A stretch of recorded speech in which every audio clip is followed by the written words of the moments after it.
Naaresto na si dating Negros Oriental Representative Arnulfo Arnie Teves Jr. Anyan sa Department of Justice, inaresto nga ito ng mga otoridad dyan sa may bahagi ng Timor-Leste. Naharap nga si Teves sa kasong murder, frustrated murder at attempted murder dahil sa siya ang itinuturong mastermind sa pagpatay nga kay dating Negros Oriental Governor Ruel Digamo noong March 4 ng nakaraang taon.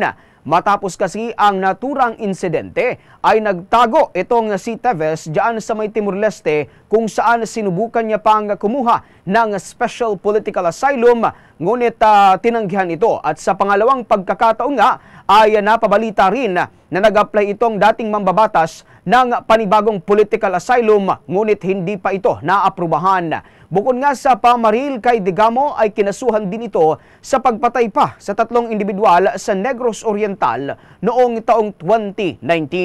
Habang noong Agosto 23 ay diniklara siya kasama ang 11 pang bilang o terorista dahil yan sa kinasangkutang patayan nga at harassment sa lalawigan ng Negros Oriental. Noong Agosto ay sinibak siya ng House of Representatives dahil yan sa disorderly conduct at ang mahabang pagliban kahit na expired na etong kanyang travel authority.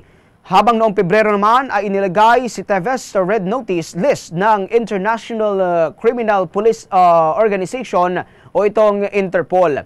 Ang red notice ay isang kahilingan nga sa mga alagad ng batas sa buong mundo para matukoy nga itong kinaroonan ng taong may nakabinbin na extradition para ito sumuko at arestuhin.